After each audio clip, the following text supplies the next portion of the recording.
Ahead this hour, President Trump and Joe Biden both heading to Georgia today ahead of tomorrow's crucial Senate runoffs. Vice President Pence also expected to speak there this hour. Congressman Jody Hice and State Representative Vernon Jones will give us an update on all things Georgia. This as a phone call recording of President Trump with Georgia's Secretary of State goes viral. What did we learn about the president's case in Georgia from that phone call? And what are the legal consequences? We'll talk to White House correspondent Emerald Robinson, who will join us live from Washington with an update on that. And about a dozen Republican senators say they will not certify the Electoral College votes this week. But one GOP senator who is not supporting the challenges catching the president's attention today.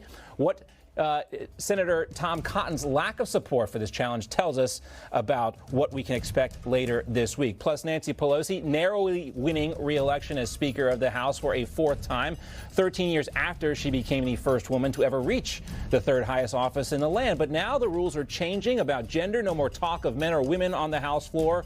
We'll talk about that with Dan O'Donnell and Ari Hoffman. Also, a UK judge rules that WikiLeaks founder Julian Assange should not be extradited to the U.S., but one country is now offering him refuge. We'll talk about all that and much more coming up this hour.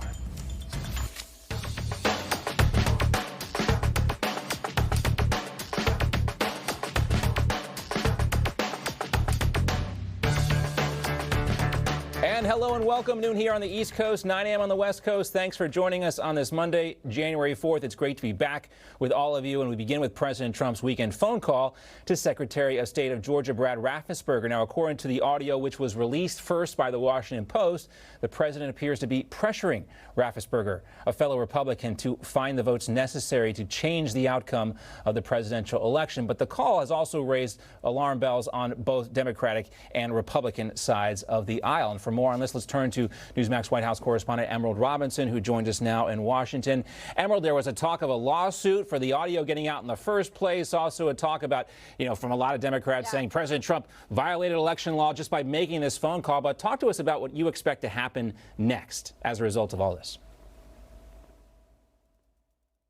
Well, what happens next is anybody's guess, in all honesty. Of course, there could be litigation over the release of the phone call. But look, the way that the phone call was reported and then how it was actually, what it actually entailed once it was released in its entirety are two very different things. In fact, the president didn't just ask the Secretary of State, Brad Raffensperger, to quote unquote find 11,000 votes. The president was saying that there's a lot more votes in question, hundreds of thousands of votes, but at the very least there's enough to make up that margin between he and Joe Biden. In fact, the president, one thing we did learn, very passionately believes that he won the state of Georgia, and not by just a few votes. Listen.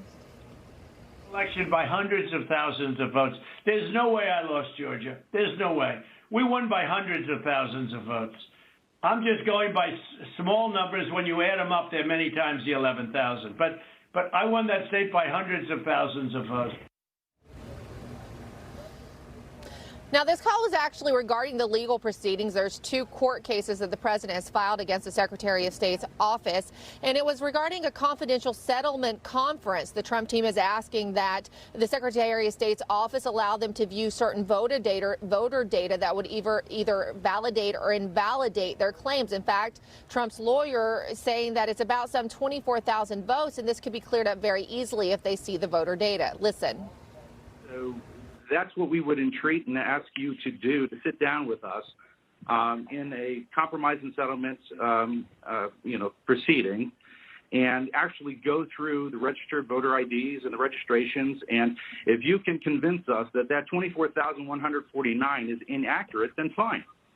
But we tend to believe that that is, obviously more than 11,779. That's sufficient to change the result entirely in and of itself. But Raffensperger's team continues to block the Trump team from seeing that data, and they say that it's just simply wrong. In fact, the Secretary of State went on Good Morning America today to say just that. Listen. For the last 2 months, we've been fighting a rumor whack-a-mole, and it was pretty obvious very early on that we've debunked every one of those theories that have been out there, but the President Trump continues to believe them. But the president's lawyer, Cleator Mitchell, said on that phone call as well that there's no way for them to confirm what the Secretary of State is telling them about the data unless they actually see it for themselves. John? Let's go from here. Of course, just 2 days away from the certification process happening in Congress. I'm sure we'll talk much more about that. Emerald, we'll see you in the next hour. Also here with us now, Democratic Georgia State Representative Vernon Jones. He's also the founder of Waking Up America. Representative Jones, great to see you as always. Thank you for having me. Now, I just came back from Georgia, and it's hard to imagine that given the onslaught of campaign commercials and all the talk of this Senate race, that this phone call is going to change anyone's mind. I just don't see that happening. It's a distraction, really. I don't think this is really going to affect a lot of Georgia voters.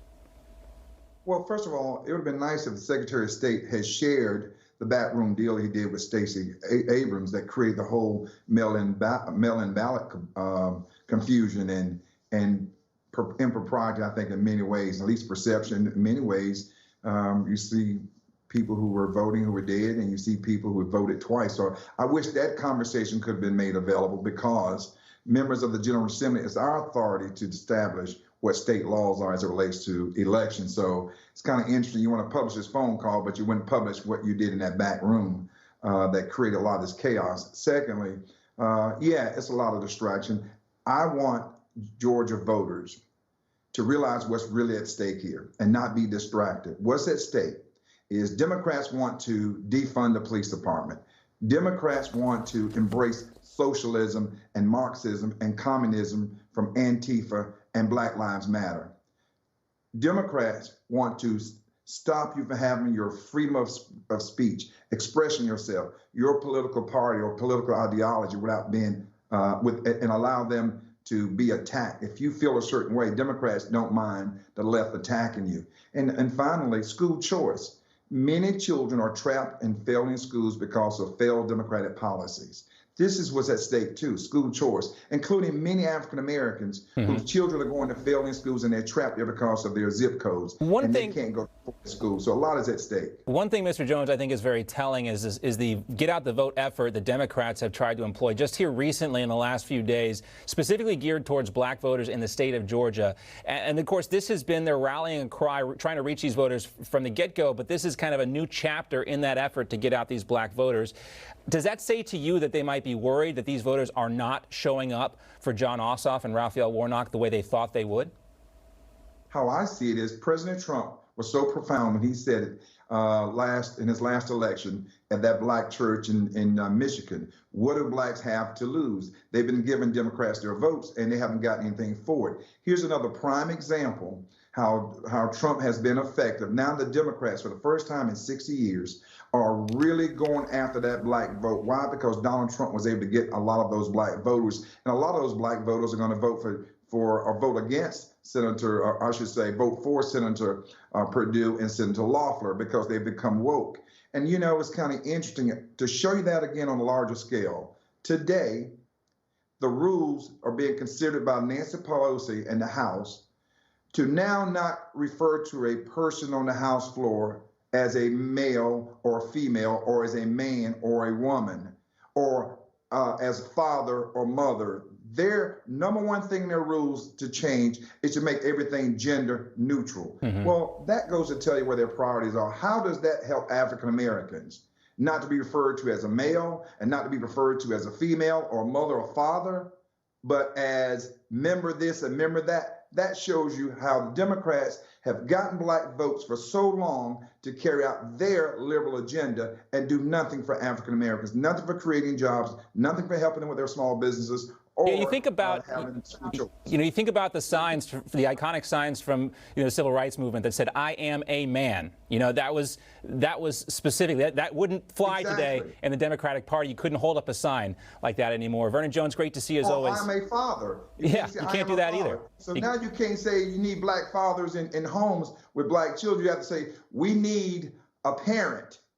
So a black father doesn't matter, and many times we're talking about how bad it is and crucial it is to have a black father in home, or fathers, period. That shows you where the Democrats are. That's why I can't stomach what they do anymore. We'll talk more about the priorities of the Democrats coming up later in the program. Great to see you as always, State Representative Vernon Jones. We appreciate, not all Democrats, those aren't your priorities, Representative Jones, but A lot of Democrats, they are the priorities. But let's focus on where the races stand right now. According to the polls, Georgia insiders say the Senate races are too close to call right now. One poll from the Trafalgar Group released just before New Year's shows both Democrats Jon Ossoff and Raphael Warnock leading in tight races. Ossoff at 50.4%. David Perdue has 47.7%. So you round those up. You see the totals there on your screen. Here's the Warnock-Loeffler race. He's at about 50%. She's at about 49%. So let's talk about this now and welcome in the chief pollster from the Trafalgar Group, Robert Cahaly. Great to see you again, Robert. Thanks so much for joining us.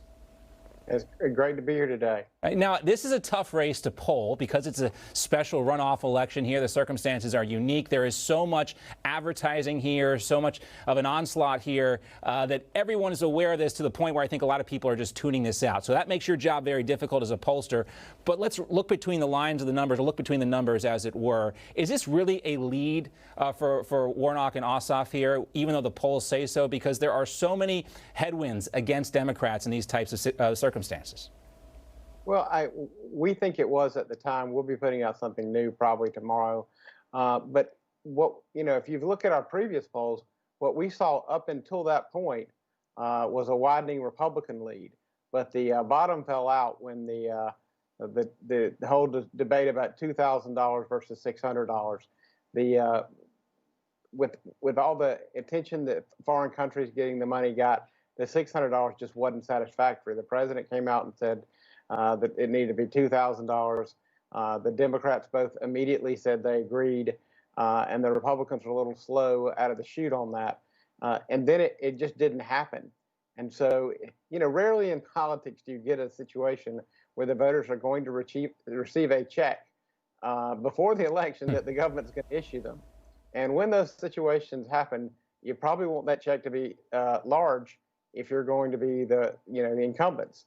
And so that has worked against them. It has taken some of the people on the margins, and it's even taken some working class Republicans and given them some second thoughts. And it to me is the unforced error that has made this race more competitive than it needed to be. The $2,000 didn't get passed, and there's a lot of people who didn't get over that. Mm-hmm. Well, nobody can command the attention of Georgia voters quite like President Trump. He will be there this evening. What should he talk about? I mean, we know he's probably going to talk about the election improprieties and irregularities there, but is that the message that's going to change your poll? Well, here's the thing, that, going back to the $2,000 for a second, the president was for that. And there's a lot of things the president's been for that maybe one of the senators, either one of them didn't have exactly the same position as the president. I mean, to be effective at motivating the folks, I think the president's message needs to be, do this for me. Do this for the party. It doesn't matter whether you have a particular problem with one of them. You don't think they've been loyal enough to me. I'm asking you to do this for me, to take this vote for me. And those people that are on the fence that are mad about the money, they're not mad at him about it because he wanted it. That will help. There are people who are frustrated about the override of the veto and the senators not being in Washington for that. There's just a lot of things that people are frustrated about that are Trump supporters, but I think he can remedy that. So, but he's got to kind of he's got to take this onus on himself and say, I'm asking you to do this for me. We'll see if he does that tonight. Early voting, about 3 million people already voting here. You can see the total numbers on the screen. Robert, as we wrap up here real quickly, what does this tell you about the breakdown of these voters so far? Well, what's of greatest concern is the fact that I believe at the last count was 119,000 people who did not vote in the November 2020 election. And those are brand new people. From all accounts, they do not lean friendly toward either of the Republicans or to the Republicans in general. And that is another number that is very troubling. And the fact that we're at 3 million now means that the Republicans were going to have to turn out around 1 million to be competitive because they have a disadvantage on the early voting. And we definitely show them losing the early voting, but that's expected. Right. But they're going to need it's a question of by how much. That's the question, is how much and who will show up to vote tomorrow. Robert, great to see you. Thanks so much. Senator Ted Cruz is on a mission to restore America's faith in our electoral system. We'll talk about that and much more. Don't go away.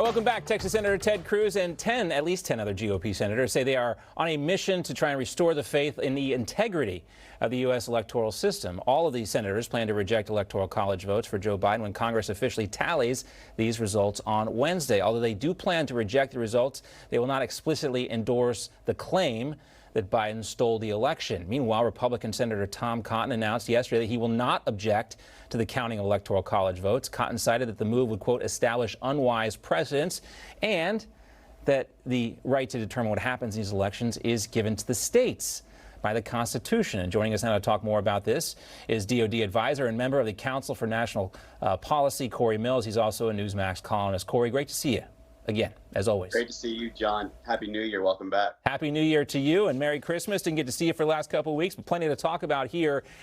First, let's talk about Tom Cotton. President Trump kind of calling him out, you know, saying, look, there's enough here. We need to move forward with this challenge. Here's what the president said specifically on Twitter not too long ago. How can you certify an election when the numbers being certified are verifiably wrong? You will see the real numbers tonight during my speech, a preview to what we can expect to hear in Dalton, Georgia tonight, but especially on January 6th. So what is going to happen here? You don't have the numbers to change the outcome here, Corey. What are we going to learn?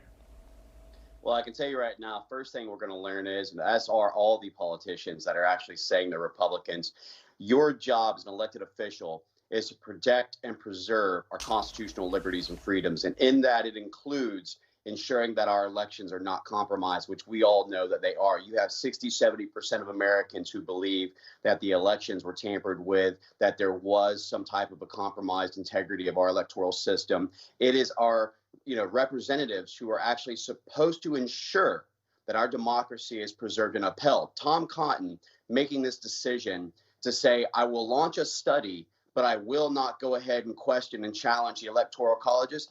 He's going to find out very quickly that patriots are coming to play, and he will be lucky. He wants to do a 2024 run. He'll be lucky to maintain his seat in this very next Senate release if he's not going to go ahead and stand up for the conservative party. Now, there have been a number of times, of course, in the past when Congress has voted and passed legislation to impact the federal election system. 1957, 1960, 1964, 65, 68, 70, 1975, right. 80, and 82. And that's just the recent ones. We could go back in time as well. You know, Tom Cotton, the difference between him and someone like Mitt Romney is Tom Cotton has traditionally supported President Trump, but why is he not supporting him now? It makes no sense at all to me. I don't know if he's trying to separate himself to be a moderate Republican. I don't know if he thinks that by not challenging this, it's going to somehow help to support the Senate runoff, which is before this actual challenge is in place. Bottom line is I don't know if he's worried about, look, you've got Senator Ted Cruz, who's really stepped up, who's been now accused of sedition and treason and all this. And in my opinion, it's more seditious and more treasonous for elected officials not to ensure that our electoral process is preserved than it is to actually go out and challenge this. There is nothing wrong, as you've pointed out many times. As far as setting a precedent, he needs to understand the Trump movement, the conservative movement. Again, I always talk about the Republican Party. It's a repository. It's not an actual thing that does nothing more than keep the conservative ideals. It's a coalition. If he's not going to get on board to protect and ensure that our conservative ideals and our democracy is protected, then he's no longer should be a part of this Republican Party. And the Patriots will sound out. Again, it is more seditious and treasonous of Cotton not to support our conservative needs than it is to go ahead and have someone like Ted Cruz, the 11 others who may not have the numbers, but at least we know where they stand as Americans. Yeah, a lot of the point of this is getting it out there so the American public knows. I mean, we've seen a reluctance from state legislatures and,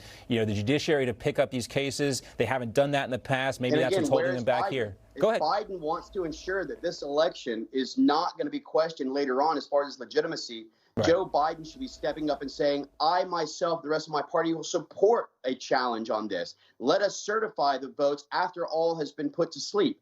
We need to know as the American people, this is a legitimate process, and whoever sits in that Oval Office was there by the people, for we the people. No, that's an important point, because you would think if Joe Biden actually wanted any kind of mandate to do anything while he's the chief executive of this country, he would want this information to be out there, get it all put to bed once and for all. Now, a recent Reuters poll conducted last month shows that 39% of the people polled, including 67% of Republicans, but here's the key point here, Corey, 17%, nearly 20% of Democrats said they were concerned that the election was rigged. 20% of Democrats, almost. We're short 3% there. But don't you think we should? That's enough to want to get to the bottom of this.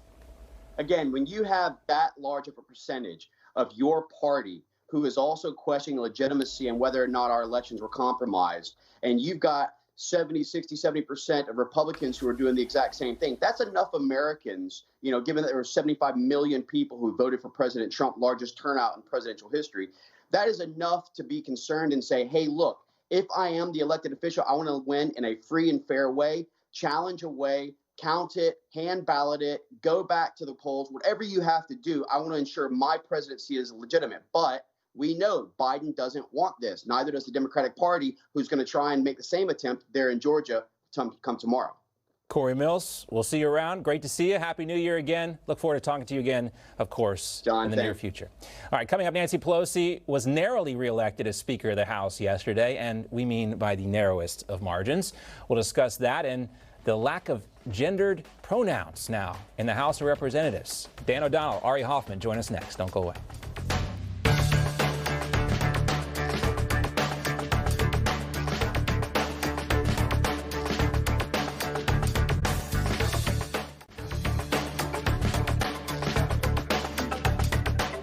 Madam Speaker, as I hand you this gavel, I just ask that you keep in mind of all the voices in America that have a voice on this floor.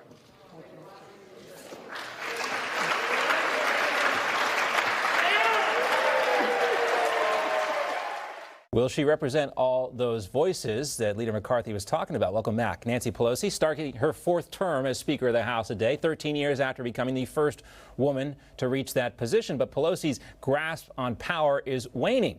She secured just 216 votes yesterday. That's 7 shy of GOP House Leader Kevin McCarthy. 5 Democrats voting against Pelosi. You can see them all up on your screen right here. And joining us now to talk more about Pelosi's grasp on power, as weak as it may be, is a writer at the Post Millennial, Ari Hoffman, also back with us, host of the Dan O'Donnell Show on Milwaukee's News Talk 1130, Dan O'Donnell. Ari, Dan, great to see you both. Happy New Year's, gentlemen.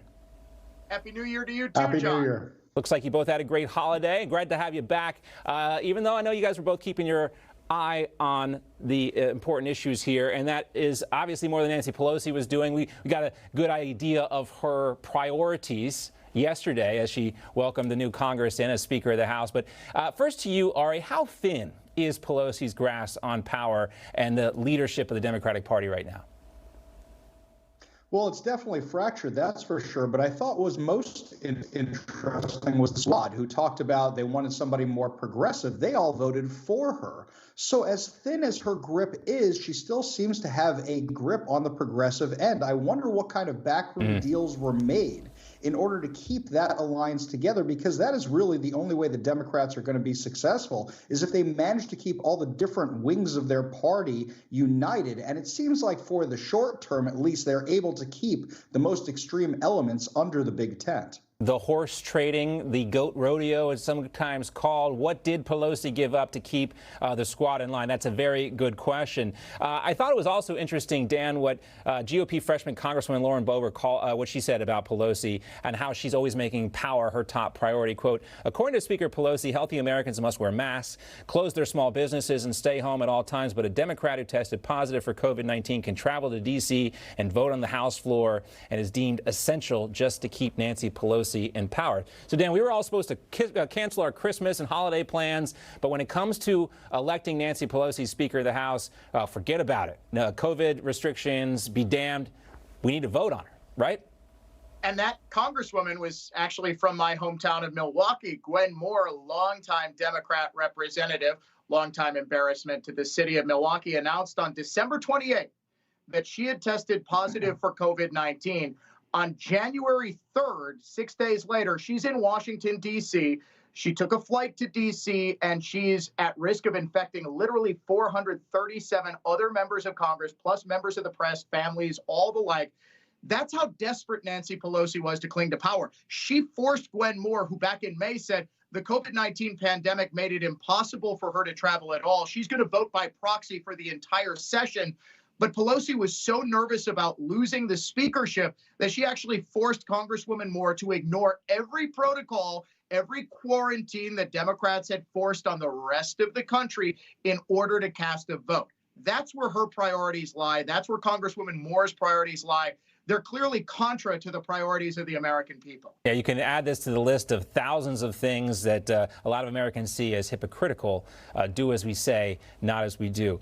Let's also talk about one of the other priorities clearly for Nancy Pelosi in the 117th Congress here. That's gender identification. Take a listen to Missouri Congressman Emanuel Cleaver's opening prayer yesterday on the House floor. We ask it in the name of the monotheistic God, Brahma, and God known by many names, by many different faiths. A man and a woman. I mean, Ari, I don't even know what I'm supposed to do with this. Apparently, amen is actually originates from a Hebrew term, and Latin also is so be it. It's, you know, that's how we came to use it here in the English language. But is this really what we can look forward to in the 117th Congress? No more pronouns, no more fathers or mothers in legislation. It's all parents, no aunts and uncles. It's the adult siblings of your parents. Is this where we're going? 100%. I'm a little bit worried about my last name because it ends in man. Me too. I guess I got to worry then as well. From now on, I'm very concerned about this. Right. You too. You have the same problem. But going forward, their priority has not been fixing what's going on in the country with small businesses or getting people back to work. Just as Dan mentioned earlier, it's about this intersectional nonsense. Now, personally, I'm looking forward to it because now anytime I drive in the high occupancy vehicle lane, the carpool lane, I can identify as they or them and get out of a ticket. That's a good point. This nonsense is what they're focused on as opposed to fixing our country that is in the middle of a huge economic crisis. We have the pandemic going on also. We have vaccine distribution, and they're prioritizing people for distribution based on this intersectional scale as opposed to who's most vulnerable. Seattle's really falling apart right now. Are they really still pulling people over for HOV violations? I don't think there's enough police to do that, but at least I got that in my back pocket just in case. Can't hurt. I mean, Dan, this is getting ridiculous. You know, these are potentially, you know, laws and bills that are going to be voted on by all of Congress, not just Democrats here. Do you think this is really what this is about? Nancy Pelosi hearing Republicans who don't buy into this gender identification talk, having them talk like this on the House floor? No, it's just about placating the radical left. And, you know, the only time you're ever going to hear this sort of nonsense, a man and a woman, ever called out are on places like the John Bachman show. Yes. I mean, this is the place with Ari Hoffwoman. I mean, are we really? I saw it described on Twitter. How did they manage to get this crazy in so short a period of time? All this is about is just political correctness for political correctness' sake. And just, I want to remind you guys, Ari too, Dan, we can't have any genders. So it's got to be Bach person or Hoff person. We can't have genders. The New York Post editorial board also slammed the Pelosi-led House gender push. That means no chairman or chairwoman, no father or mother, as they said here. And here's a quote from the op-ed. In some ways, Pelosi and company are doing voters a favor ahead of the Georgia runoffs. It shows what's in store if Republicans don't keep control of the Senate and provide some sort of check to this insanity. Is this in some ways helping Republicans in Georgia, Ari? I think for sure it is. And also you have to keep in mind that now it's not such a big deal that Kamala Harris is the first woman vice president because now gender doesn't matter. It shouldn't matter how many women are working in the White House. This whole intersectional scale only matters when Democrats on the left want it to matter. And anytime this stuff comes up, it just reminds people of where the priorities of the Democrat Party are, and they are not with actually solving the problems of this country. They're with this kind of intersectional woke nonsense, and that does not bode well when it comes time to go to the ballot box. That's also very confusing for the far-left media. Dan, you know, we can't celebrate this historic accomplishment of Kamala Harris, as Ari's pointing out there, because if you take gender out of the equation, it's not all that historic. Well, I still think that Donald Trump should identify as a woman for a day just so he can become the first female president ahead of Kamala Harris when she finally takes over for Joe Biden sometime in the first term. It is woke nonsense. And to your original question, John, every time the woke Democrat left opens its mouth, it's good for Republicans because it does show just how far gone they really are and how far apart from reality, as most Americans understand it, they really are. Yeah. All right. Ari and Dan, we'll see you guys in the next hour. Plenty more to talk about as it relates to this and other issues. We'll see you soon. All right. Coming up as well, the U.S. takes preventative measures in the Persian Gulf amid Iran's threats, plus a judge blocking the extradition of WikiLeaks founder Julian Assange to the U.S. We'll catch up on both of those stories and much more coming up next.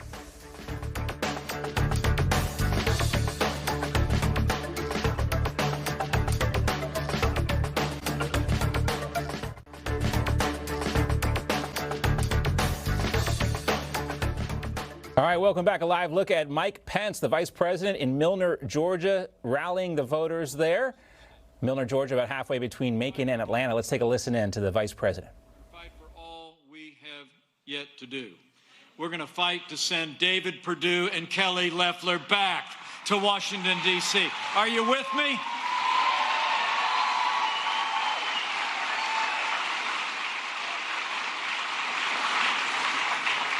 You know, there's a lot of reasons for Georgia to step up right now.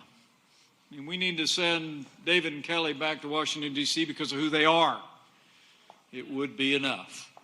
We need to send them back because of all that we've accomplished together over the last 4 years. And we need to send David Perdue and Kelly Loeffler back to Washington, D.C. because a Republican Senate majority could be the last line of defense to preserve all that we've done to defend this nation, revive our economy, and preserve the God-given liberties that we hold dear. It's true. All right, a look there at Vice President Mike Pence speaking in Milner, Georgia, giving us a little preview of what we're going to hear from President Trump, who will speak in Dalton, Georgia, later tonight. Also, the former Vice President Joe Biden, also in Georgia today. All right, let's talk now about the catch-up. 5 stories to take you behind the headlines. And joining us now is Newsmax TV's Rachel Rollart. Rachel, great to see you. Happy New Year. Good to see you, too. Happy New Year. Merry Christmas, all the holidays we missed in the past 2 weeks. Indeed, indeed. Let's get on with the catch-up. Let's do it. All right, the United States is keeping the aircraft carrier, the USS Nimitz, in the Persian Gulf after all. Acting Defense Secretary Christopher Miller, now he says that he decided to keep the ship there due to recent threats from Iran. Miller previously ordered the ship to come home to complete a nearly 10-month deployment. A UK judge says WikiLeaks founder Julian Assange can't be extradited to the United States. Now, the judge says that since Assange will be in near total isolation and the U.S. won't be able to stop him from committing suicide. The U.S. wanted to have the WikiLeaks founder extradited to face charges under the Espionage Act for leaking confidential military records and other diplomatic cables. A top NSA official is now saying the most credible theory on the coronavirus origin is that it escaped from a Chinese lab. The official deputy national security advisor, Matthew Pottinger, says there's a growing body of evidence for this theory, even claiming to be in contact with an ex-scientist whistleblower. These accusations come as experts from the World Health Organization prepares to launch an investigation into Wuhan this month. The FBI says alleged Nashville bomber Anthony Warner sent materials about his views to acquaintances across the country. Investigators say that anyone who received that information from Warner should report it. The FBI says Warner was behind that Christmas Day bombing in Nashville, which damaged several buildings and injured many people. And the president will award the Medal of Freedom to California Congressman Devin Nunes and Ohio Congressman Jim Jordan. Nunes and Jordan were 2 of Trump's biggest defenders during the impeachment in the House. Now, President Trump said in 2018 that Nunes should get a very important medal because of his bravery. And that's it for today's catch-up. John, back to you. Well, Rachel, it was great to see you over the break. You were an omnipresent figure on the TVs of my family and a lot of my friends. They have made the switch over to Newsmax. You and Rob and Emma did a great job holding down the fort. So, again, great to have you here. Oh. Great job over the holidays. We'll see you soon. Thank you so much. It's been fun. Thanks. No problem. Great job, Rachel, there. All right, stricter lockdowns for Britain are likely on the way, according to Prime Minister Boris Johnson. While most of England is already living under the highest level of COVID restrictions, a new, more contagious strain of the virus has brought Britain COVID numbers to a record high point. Possible restrictions. More new restrictions are coming. At the same time, Britain is also rolling out the recently approved AstraZeneca vaccine. It will be the first country to do so. So for more on this, let's welcome in Dr. Peter Hibbard. Dr. Hibbard is a Florida-based emergency medicine specialist certified by the American Board of Emergency Medicine. Dr. Hibbard, great to see you as well again. Happy New Year to you. Happy New Year to you and everyone else watching. Thank All right, you. so Britain is rolling out the recently approved AstraZeneca vaccine. Will the U.S. do the same soon? Well, I think at the moment the vaccine supplies are probably insufficient for everybody at the moment. So whatever vaccines we can get our hands on at the moment are going to be quite well accepted. Yeah, I mean, that's the point, right? There's a difference between having vaccines and having effective vaccinations, and we're not quite at that point yet. There's still a lot of skepticism about the vaccines, even the ones that have been released here for emergency use in the United States. We've also heard about people mixing vaccines, and sometimes the vaccines have been left out of these freezers. What about all this? Is that okay, mixing vaccines that haven't been stored properly? Are they still okay to take? Because that seems to be what's happening. Well, clearly with the Moderna and the Pfizer vaccines, they have to be kept under very deep freeze. And so they can't be just kept in a regular refrigerator except for 12 hours. And then they're only valid for a certain period of time. I'm not sure of all the reasons behind that, but they're set up that way by the manufacturer. And as we get into the AstraZeneca vaccines, they can be kept in the regular fridge. So that's going to be a much easier distribution. It'll be more widely spread, and I expect it'll be certainly an addition to what we already have. We're already having troubles getting vaccine out. We were hoping to get 20 million people vaccinated within the first 3 weeks, and that hasn't happened. We've done about 4 million, and clearly the vaccine requirements of being deep frozen for the Moderna and the Pfizer are a problem as far as getting it out into the communities. I'm kind of wondering why we don't harness our healthcare providers, nurse practitioners and nurses, and have, instead of just select facilities, why we don't have this widespread with lots of soldiers administering vaccines early. Well, that's a great conversation, or a great question, I should say, sparking a conversation that we could have with lots of local healthcare providers and why that actually happened. We don't have time to do that at this point, Dr. Hibbert. We will see, though, in the next hour. We'll talk more about the mutation or the new strain of the virus that's making the rounds. We'll talk to you soon, Dr. Hibbert. Thanks so much. Thank you, John. All right, coming up, Robbie Suave joins us to discuss a new law proposed in New York that would empower the governor to detain anyone suspected of contracting the illness. What does this mean for your civil rights? Robbie joins us next.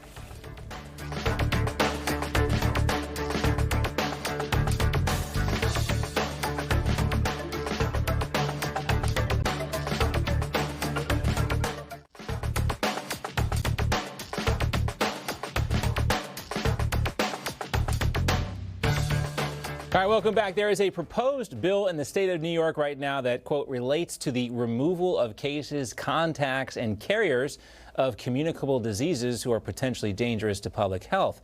If you read between the lines, this means this bill, if passed in the Democratic-dominated state, would allow arrest powers to the governor if they suspect you're sick of something, any disease. It would also give the governor or his delegate power to arrest even those merely suspected of having contact with a sick person. So you don't even have to be suspected of being sick, just if you had contact with someone. It was introduced by a Democratic Assemblyman named Nicholas Perry of Brooklyn. Perry says the bill was originally introduced during the Ebola crisis.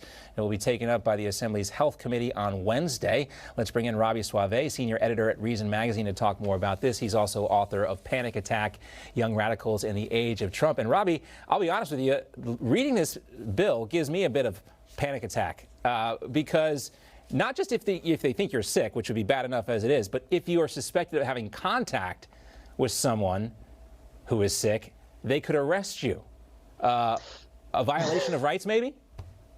I mean, what power has the government, specifically the government of New York, not sought for itself yet? I mean, like, what is left to the free people? It's just insane.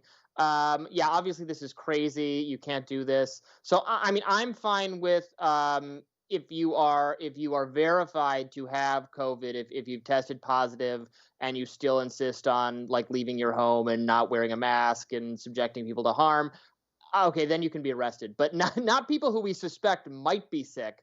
That's just like, it's totally crazy. It's telling we've come to this place where legislators, mayors, governors, et cetera, say, what can I do to send the police after more people? How can I dig my claws into more aspects of human activity and shut it down. As the kids say, Robbie, this COVID power just hits different than the rest of the power. All power corrupts. Absolute power corrupts absolutely. But this COVID power seems to warp the brains of these guys. Here's what Perry told Fox News, quote, "There is no intent, no plan or provisions in my bill to take away or violate any rights or liberties that all Americans are entitled to under our Constitution, either state or federal." But how can that be true if it's on the, just the suspicion that you come in contact with somebody who's sick?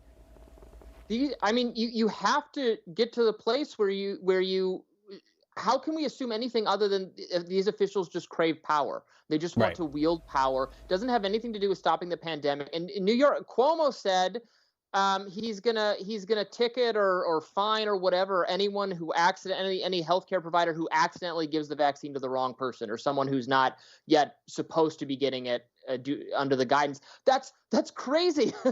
Give it to. Certainly we should prioritize who gets the vaccine, but like any person not getting the vaccine is a public policy failure. Please just give it out willy-nilly. Like, don't be too precious about it. Or based on race, whatever the reason may be. I want to do a comparison too on how you're supposed to handle the vaccine from one governor who didn't do it right to one who did. Take a listen. I want to take the vaccine, but I will not take the vaccine until the vaccine is available for my group in Black, Hispanic, and poor communities around the state. Until the vaccine is available in the South Bronx and the east side of Buffalo and Wyandanch and South Jamaica and Edgerton and East Utica, our healthcare deserts, our job is not done. Last week we talked about Ron DeSantis, how he did it right based on age. He's not a high risk factor, but of course, Democrats always have to make it about gender politics, whether it's gender science or gender politics, a vaccine or not. It's always some sort of virtue signaling here.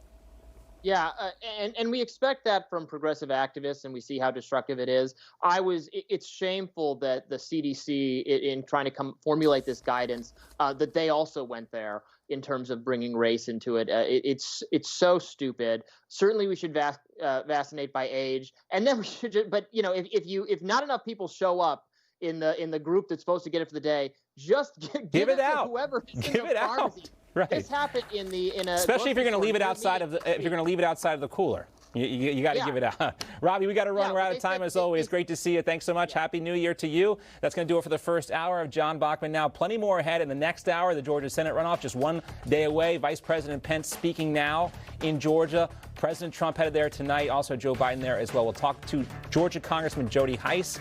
Give us a rundown on what he expects to happen and all the other drama surrounding Georgia coming up next.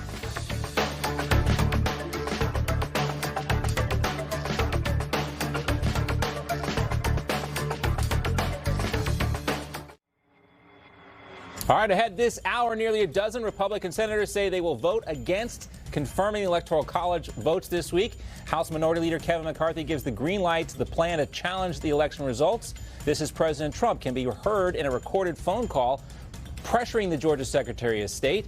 We'll talk to White House correspondent Emerald Robinson about that and more. President Trump and Joe Biden also heading to Georgia right now. Vice President Mike Pence speaking live. We have a live look for you right here. We're going to talk to Georgia Congressman Jody Hice about what we can expect, not just from this, but also all the talk about the Georgia presidential election challenge. Plus, this year's inauguration festivities will look a little bit different than years past. We'll tell you what you can expect to see and what you won't see when Joe Biden is sworn in just over 2 weeks. And we'll also talk to you about a deputy Seattle city attorney and why he's not living in the city that he works for. All that and much more ahead this hour.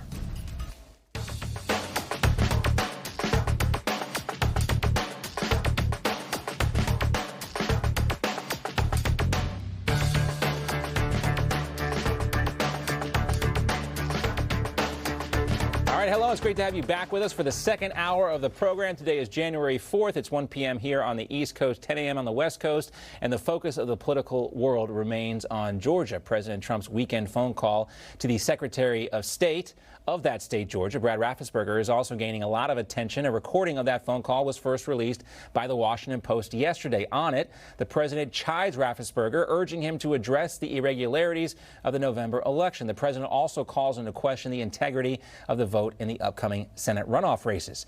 Newsmax White House correspondent Emerald Robinson joins us live now with what we can expect next. Emerald, some talk of the president suing the Secretary of State over the release of the phone call. Others say the president was trying to twist Raffensperger's arm and coerce him into changing the results of the election.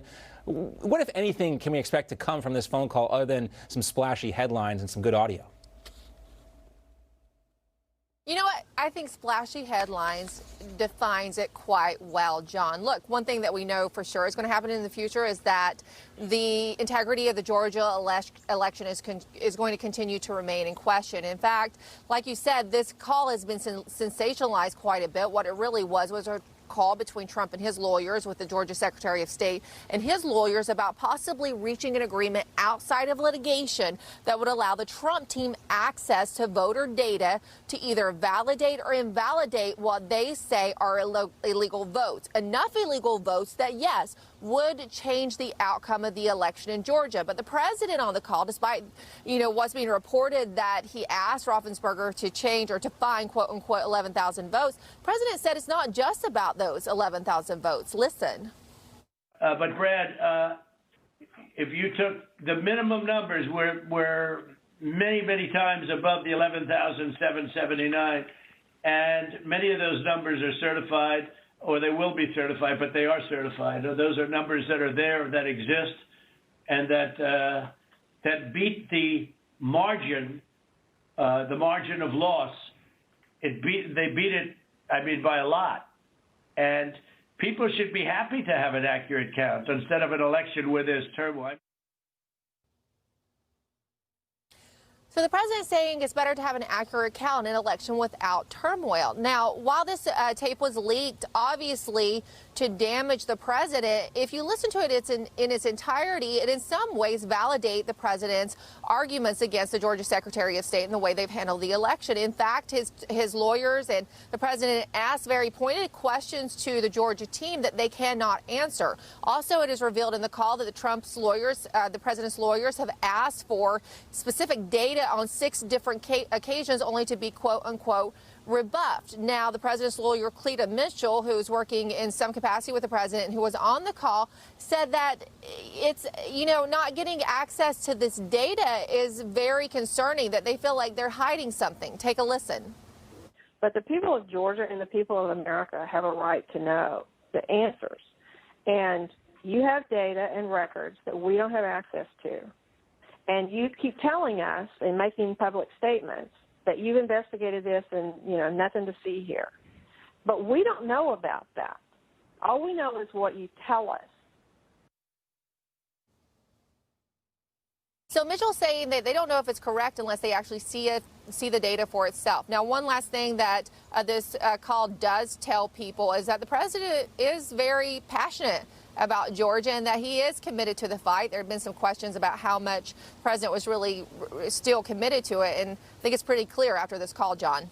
Yes, and as he indicated in his tweet earlier today, kind of pushing back against Tom Cotton, the Republican senator who says he's not going to sign on to this challenge, that he will talk about it tonight when the president speaks at 9 p.m. in Dalton, Georgia, the carpet capital of the world, for those who know. We'll look forward to that speech. Emerald, great to see you as always. Thanks so much.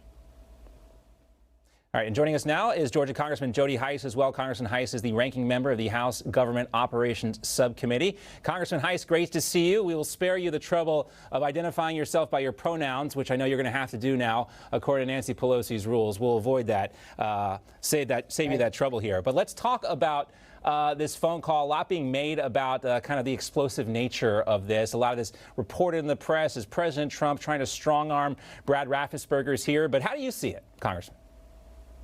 Yeah, listen, the president is totally right in what he's asking for. He is not asking for the Secretary of State to create out of the blue some certain number of votes to see that he wins. What he's saying is what we all know. There are tens and tens and tens and tens of thousands of invalid votes in Georgia, perhaps in the hundreds of thousands. And the president is simply saying, let's have the investigations and go after those votes. Let's see what's valid, what's not, what's legal, what's not, and cast out the illegal ballots so that we have an accurate count. The president is totally convinced, as I also am, that President Trump won Georgia, and he won it significantly. And all he is saying is, let's have an accurate count of the votes. Let's prove it. Right. And I think the Secretary of State owes that to not only the president, but the people of Georgia and the United States. Now, the presidential election was 2 months ago. The Georgia Senate runoff, of course, is tomorrow. And over the course of that time, have you learned more that has you concerned about this, or more that has you feeling good about what's going to take place tomorrow? Well, I'm deeply concerned about what took place in November. The more every passing day we get more information, and I'm just more and more convinced that the fraud filled the election in November. And I'm hopeful that some steps are being made to prevent that from being a repeat tomorrow in the Senate race. One of the things that I am encouraged about is they have 8,000 new poll watchers and observers that will be on the ground. Anytime you have more eyes watching, the less likely that people will attempt, let alone get away with fraudulent activity. So I'm encouraged with that. But people need to keep focused that this is an election of our lifetime. This is going to determine socialism or freedom in this country.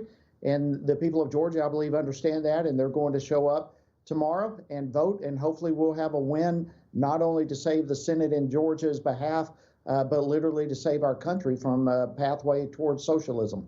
Now, I was just up there for a week or so up there in Georgia, and, you know, you cannot get a commercial that's not related to this Senate race. And that's why I think this phone call is just a big distraction, because the voters, they've made up their minds. Everything is so baked in at this point. People, I think, are numb to a lot of these distractions that have come up in the last couple of days. Do you agree?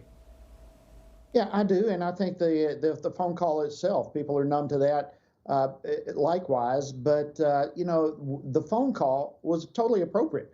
The president's not asking for anything illegal. He's actually asking for legal behavior to investigate potential fraud, potential criminal activity as it relates to our elections. And of course, we all know that if we lose the integrity of our elections in this country, we will lose our republic. We have got to make sure that only legal ballots are cast and only legal ballots are counted. That's all the president is asking for. And I believe the people of Georgia, they're angry. They're angry at what happened in November, and they want action from the Secretary of State and other leaders in our country to protect our voice at the ballot box. What do you want to hear from President Trump tonight? Obviously, you are on the side of David Perdue and Kelly Loeffler here, and he's going to have probably the most influential say in terms of punditry and surrogacy for getting people out to the polls in Georgia. What does he need to say tonight in Dalton to really make sure those voters who haven't voted yet show up and vote for Kelly Loeffler and David Perdue? Well, nobody is better at moving the crowds and energizing people than President Trump. I've been to a number of the rallies, and it's just amazing. Tonight, I'm looking forward to being there again. There will be tens and tens of thousands of people.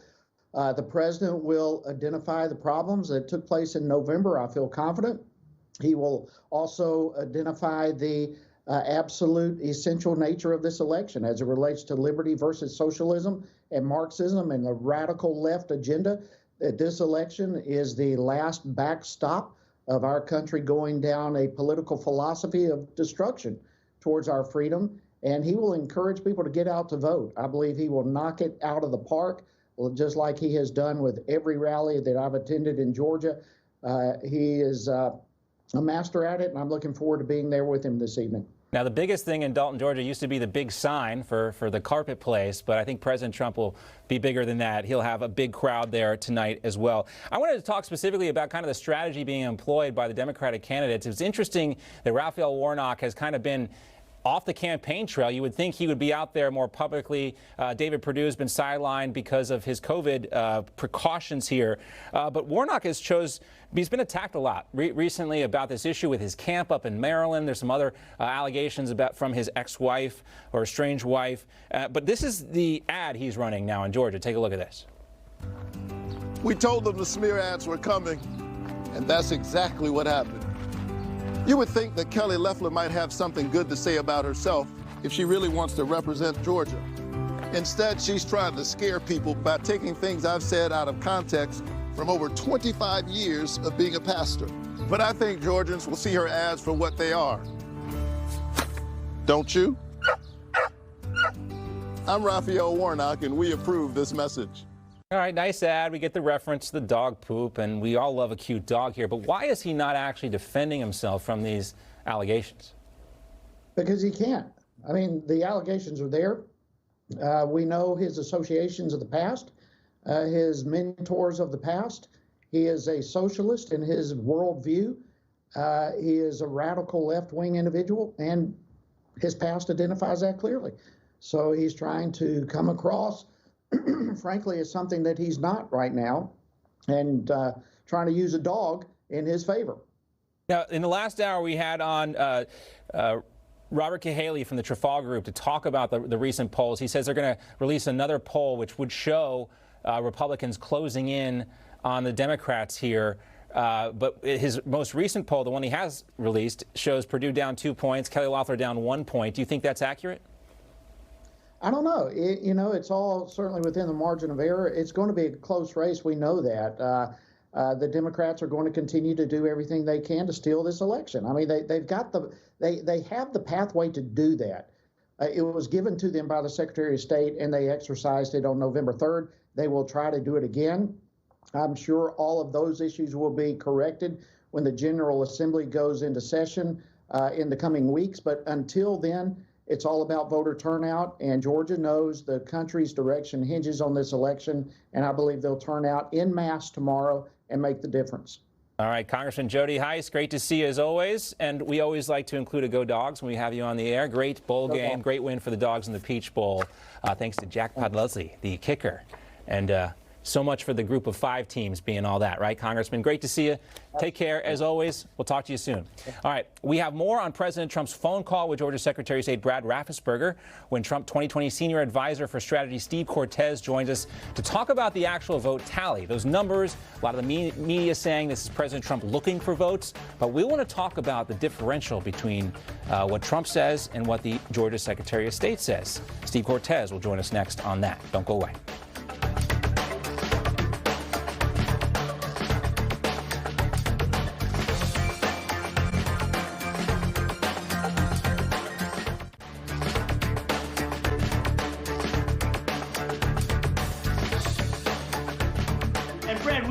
The truth. It's simple, and everyone's going to look very good if the truth comes out. It's okay. It takes a little while, but let the truth come out. And the real truth is I won by 400,000 votes at least.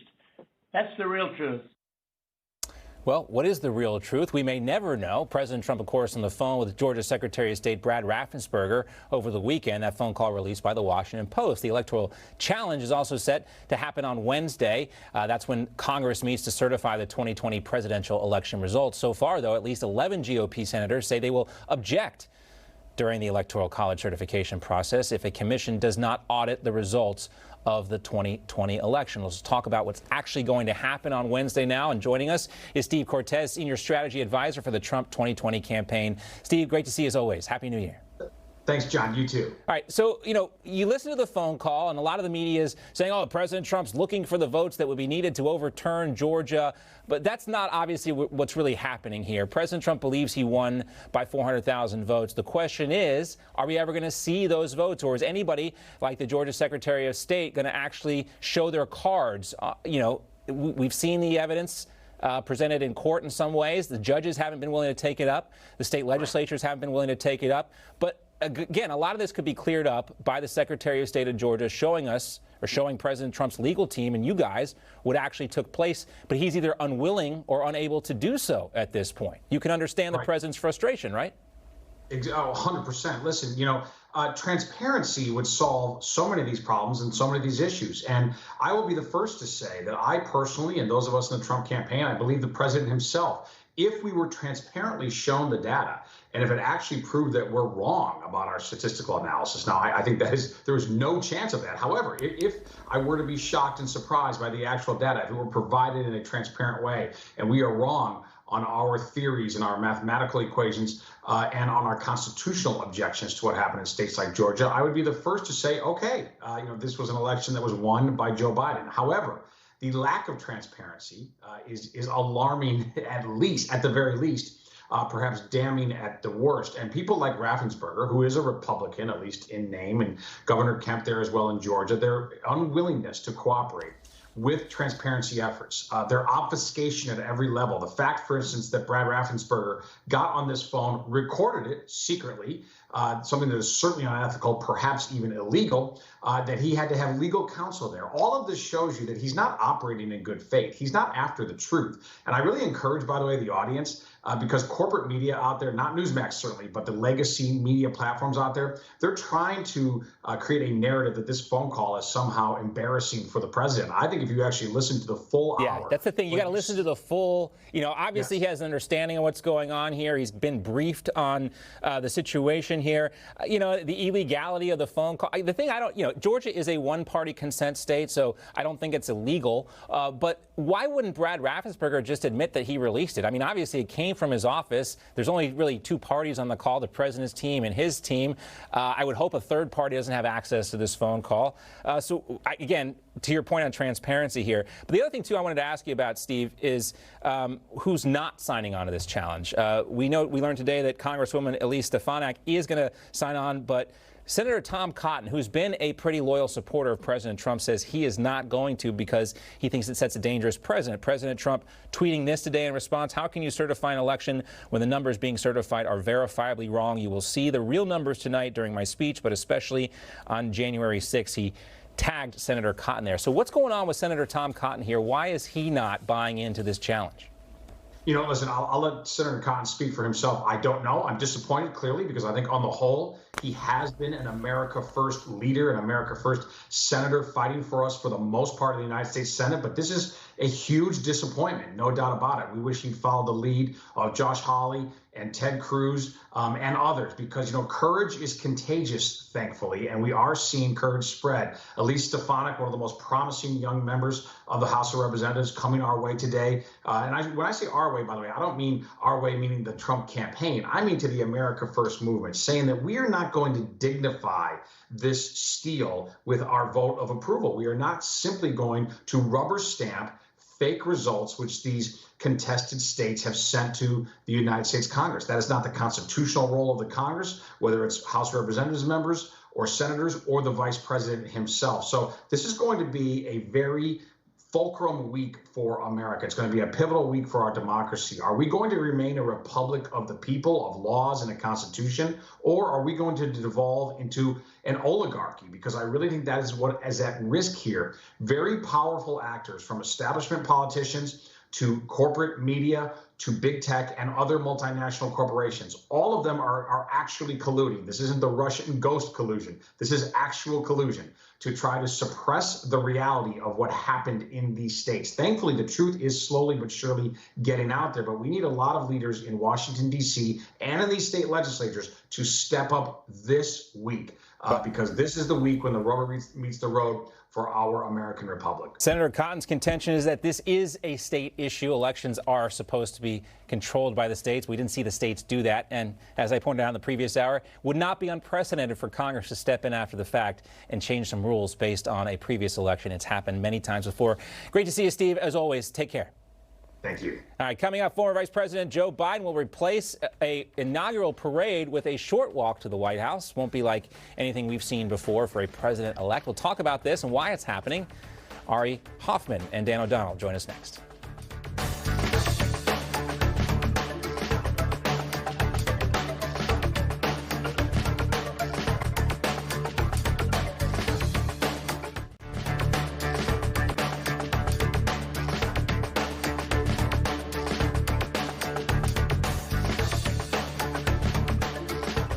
All right, welcome back. Joe Biden is scaling back his plans for Inauguration Day. Unlike the traditional parade, which extends down Pennsylvania Avenue from the Capitol to the White House, Biden will receive a shortened military escort. The inaugural festivities will also include a virtual parade. Biden's inaugural committee released a statement saying there are many grand traditions to the inaugural. We plan to honor them by highlighting more of our nation's people, I should say, than ever before, while keeping everyone safe. The committee is urging Biden supporters not to travel to Washington for the ceremony. Last week, workers broke down the stands in front of the White House. Tickets to the swearing-in are also available only to members of Congress and their guests.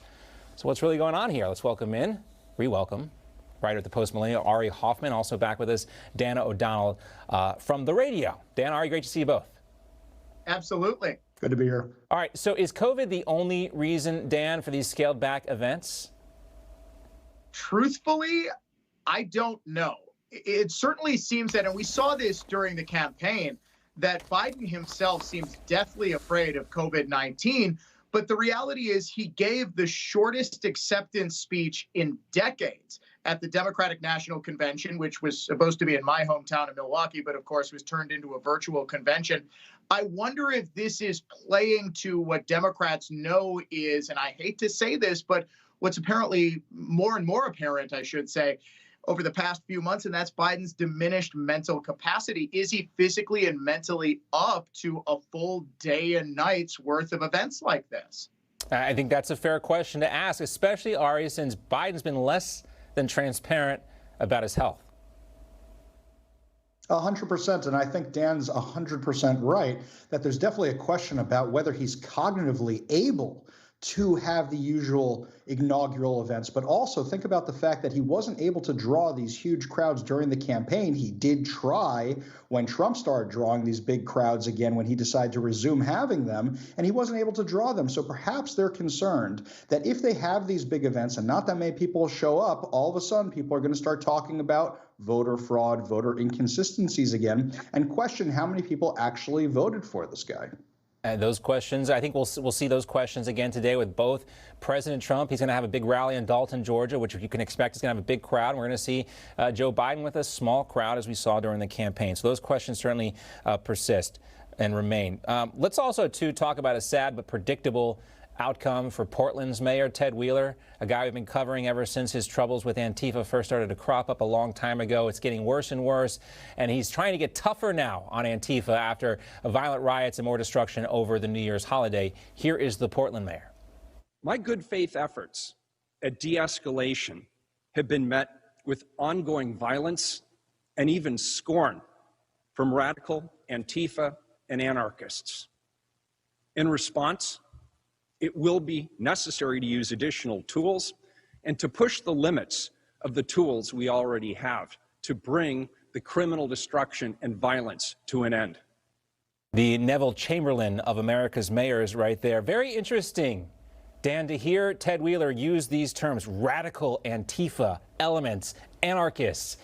Too little, too late. His political career is over. We know these weren't good faith efforts. These were efforts by Ted Wheeler to placate these radicals in the hopes of furthering his political career. It wasn't good faith effort.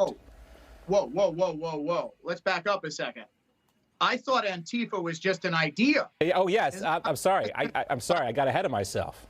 Why is Portland's mayor taking all these precautions against an idea? You're absolutely right, John. This is far too little, far too late. And he's suffering the same fate as Ari's mayor, Jenny Durkin, is suffering, that finally, when you placate the crazies for too long in the hopes that the monster will eat you last, the monster still does eat you. So politically speaking, Ted Wheeler is a dead man walking because he just can't control the monster that over the summer he and Durkin and other mayors across the country unleashed. And this is the real story, I think, of the political left in 2021 and beyond. And that is the clear dichotomy between your standard issue liberal progressive crazy and the true violent Antifa crazies that threaten to consume them. Yeah, and when they say the quiet part out loud, Democrats, they actually admit this. And if there were a post-mortem on the 2020 election for Democrats, Ari, this is the lesson. You use this type of language when you first start having a problem with these elements in your community, in your city. You don't wait until after the fact to finally call them what they are, radical Antifa anarchists.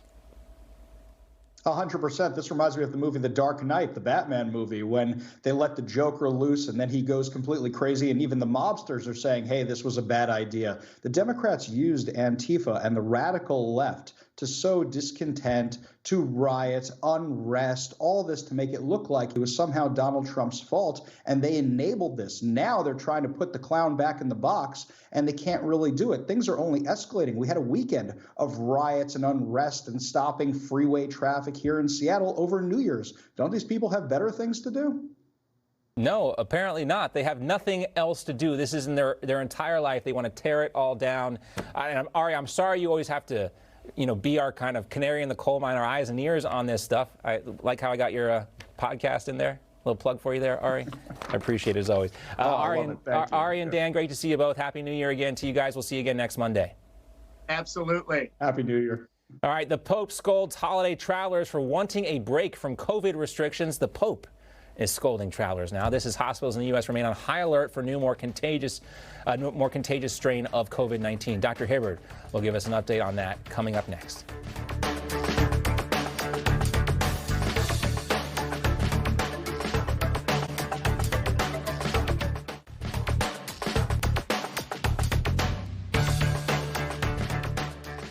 Welcome back. I'm Rachel Roller. It's time for the catch-up. 5 stories to take you behind the headlines, plus some other stories that you may have missed.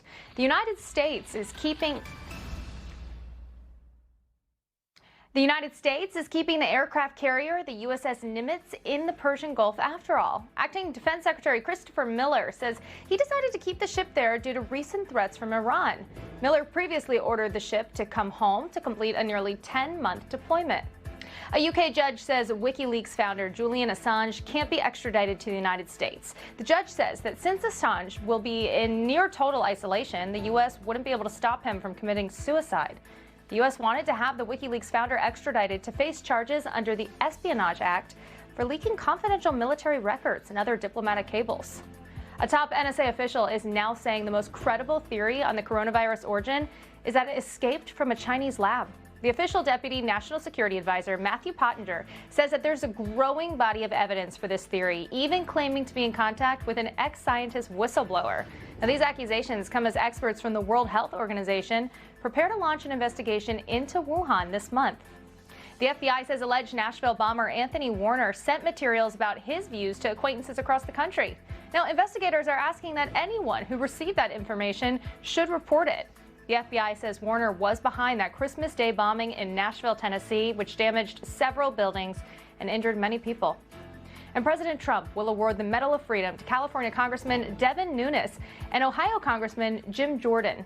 Nunes and Jordan were 2 of Trump's biggest defenders during the impeachment in the House. President Trump also said in 2018 that Nunes should get a very important medal because of his bravery.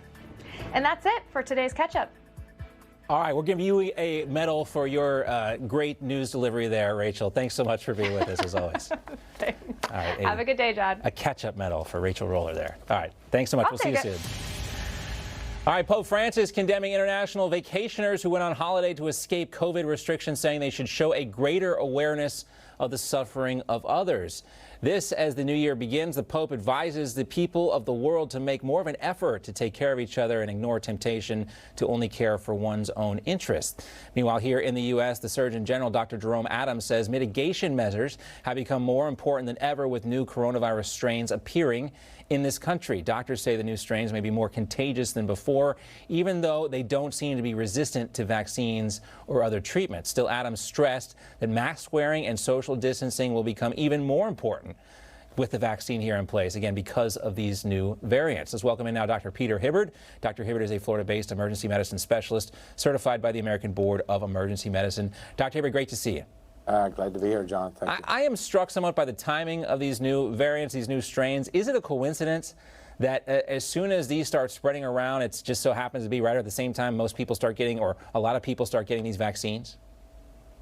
Well, I'm not sure what to say. I think at this point we're doing RNA sequencing much more now than we were doing earlier in the pandemic. So now with the sequencing up there and contact tracing happening from sequencing, we're going to find these varieties that have been occurring. We're going to catch them as they come out.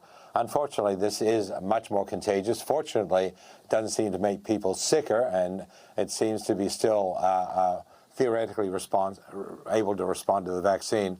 We're just going to have to wait. We don't really know what to do except keep our distance and keep our vaccinations up for the people that are high risk, particularly our elderly, and then hopefully find our safety data will come through so the general population can access the vaccines in 3 or 4 months. Now, viruses are living things, and they can change and evolve. What is this virus? What does this evolution represent? Well, the truth is the coronavirus family that this one belongs to has always had a history of mutating. This virus, from the very beginnings of its discovery in late December, early January of this year, last year, have shown continued mutations, although the mutations did not affect the spike protein, which is what binds to the ACE2 receptor. So that is a critical part that is responsible for our vaccine effectiveness, because the antibodies are directed against the spike protein. It seems the mutations have been occurring in other areas. Dr. Hibbert, I'm sorry, you kind of ended abruptly there. I just wanted to follow up there. The mutations have occurred in other areas. So are these mutations not necessarily new? Or are we just learning more about them based on what you were saying before about the sequencing of the viruses themselves? Well, with this mutation that's 70% more contagious is new. Most of the other mutation notes that we'd had earlier didn't have much character changes that we could see. So this 70% more contagious nature is very concerning, because it means it's going to spread a lot easier. We do see people who have coronavirus who sometimes family members don't pick it up, and yet now we're seeing some areas where all the family members get it. So is one related to one strain and not another? We're going to have to wait on that to follow from our researchers. But at the moment, we all must take precautions, understanding the strains out there are much more contagious in some areas. Doctor's orders from Dr. Hibbert. Great to see you, Dr. Hibbert. Happy New Year. Thank you. All right, coming up, Detective Christopher Young from the Seattle Police Department is going to join us to talk about the myths of the defunding the police department movement. Don't go away.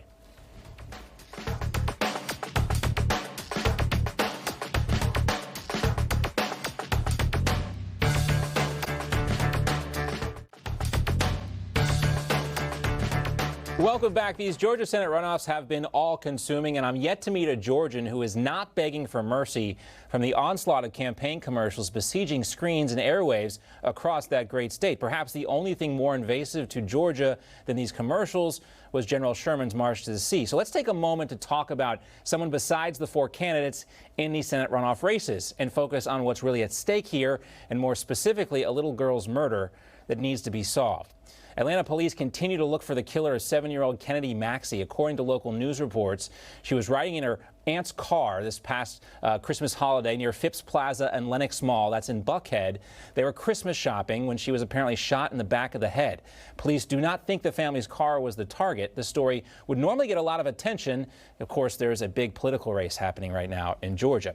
Police have announced they have a suspect in the murder. They've issued arrest warrants for 24-year-old Daquan Reed. There's also a $15,000 reward for any information leading to his arrest.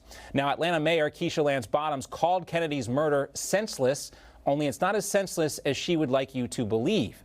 It's more of a symptom of people like her and Atlanta's former district attorney Paul Howard and Atlanta's then police chief Erica Shields selling out to the far left and the defund the police movement. None of them wanted to wait for the investigation into the shooting death of Rashard Brooks before they acted, so they fired Officer Garrett Rolfe right away. They caved to pressure from looters and rioters. Howard was already in deep political trouble for financial problems before he lost his bid for re-election, but the others had political motives. Now, former Atlanta officer Garrett Rolfe is now suing the city while facing what many believed are trumped-up murder charges that will not hold up in a court of law. As a result, Atlanta's police department, like a lot of other big cities under Democratic control, has seen an exodus of experienced police officers and detectives. A recent report said crime in 2020 had ravaged Atlanta like never before. Murders were up 48% in 2020 over 2019. Now, a murder of a 7-year-old girl out Christmas shopping shouldn't happen anywhere. It shouldn't happen, of course, but the fact that it happened in the Buckhead neighborhood of Atlanta has changed things. It's a ritzy area. A group of Atlanta City Council members from the area are now pushing for a private police force to patrol Buckhead. And what about the rest of Atlanta? Will they get a private police force as well? Probably not. What about the rest of Georgia, for that matter? That's also at stake in these Senate runoff elections. So while everyone is talking about the 4 candidates, let's not forget about little Kennedy Maxey. Her family has set up a GoFundMe page in her memory. All the candidates in the Senate runoff race say they support the police, except the Democrats have a track record in places like Atlanta and New York, in Philadelphia, in Portland, and Seattle of not doing so. So who are we supposed to believe here? Let's talk more about the Defund the Police movement with Detective Christopher Young. He is from the Seattle Police Department. Detective Young, great to talk to you. Great to talk to you, John. And the reason we invited you on here is because you wrote a great opinion piece in the New York Post, and you come out and say you are a progressive, but you really want to debunk the Defund the Police Department movement, the myths of the Defund the Police Department movement. You have broken it down basically into 4 myths. So let's put them up on the screen and go through them real quickly, and then I'll ask you to break them down one by one. You say police are not killing large numbers of civilians. You say the anti-cop movement is not largely peaceful. Also, you say abolishing police would, in fact, lead to lawlessness. That's what I'm trying to say here, and that police are not militarized. Now, I did that kind of backwards, but let's go through this and talk about these one by one here. First, though, why did you feel the need to put this out there like this? Well, my concern as a citizen of Seattle is that these false narratives are being put out, and because of cancel culture, nobody is pushing back because they don't want to. Yes, nobody is, and it doesn't seem like until after the fact. I mean, we heard Joe Biden's own words and another of Democratic leaders coming out saying what really hurt them down ballot was the Defund the Police movement. And now, as a progressive, you think this is hurting the Democratic Party? Is that your point? I am progressive, and I'm all in on police reform. I think there's a lot of room to improve, but I am not familiar with improving any type of endeavor by starving it of resources. So my great fear is we are going to undo 50 years of enormous police reform. And I gave some statistics from the New York Police Department. They keep really good records of what their officers do, and it's all right there for anybody to see. I'll quote it. I have the article right here in front of me, and you talk about how New York has kept, meticulous records of every police and shooting since 1971 here. Their annual report shows a dramatic sustained drop in killings by police from 93 in 1971 to just 5 in 2018. And again, this is completely against the narrative you hear from a lot of elected officials across the country, Democrats specifically. Yeah, and those lower uses of force have been accompanied by enormous drops in violent crime. And that is why it is so tragic that we see many big cities in the United States getting increased violent crime. Even my city, Seattle, normally has low crime. I believe we had 28 murders in 2019. 2020, I think we were up to 57. I'm not exactly certain on that, but it's very close. So it doubled in 1 year. Yeah, and I don't think it's a coincidence that there's an uptick in crime. When you talk about people defunding the police, to your point, nothing really ever gets better by starving it of resources, and that's really what this is about. It's not about helping the police, because we'd be talking about some of those other things you point out in your op-ed piece in the New York Post, and we encourage people to read that, because there are ways to improve the relationship between communities and police departments, but it doesn't seem like a lot of people who are running for office or holding office really want to talk about those things. And as a progressive, the irony to me is that starve the beast is a right-wing strategy for very conservative people that want a smaller government. Yes, and as conservatives learned during the George W. Bush administration, that doesn't always work. The government seems to always get bigger, even when you try to starve the beast. We got to run. We're out of time, unfortunately, but we would love to have you back to talk more about this. We do encourage folks to check out the article up on the New York Post from Detective Christopher Young from the Seattle Police Department. We appreciate your time, sir. Thanks so much. Thanks for having me on, John. All right.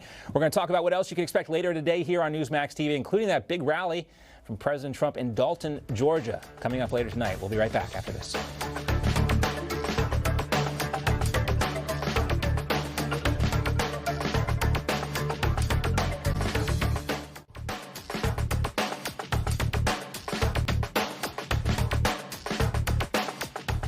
All right, that's going to do it for our Monday edition of the program. Thanks for sticking with us. President Trump holding that rally in Dalton, Georgia tonight. Instead, ahead of tomorrow's Georgia Senate runoff, make sure you tune in. We'll have the whole thing for you live. It's beginning, or scheduled to start anyway, at 9 p.m. Eastern. Stay with us. American Agenda is up next. Have a great day, and we'll see you right back here at noon Eastern tomorrow.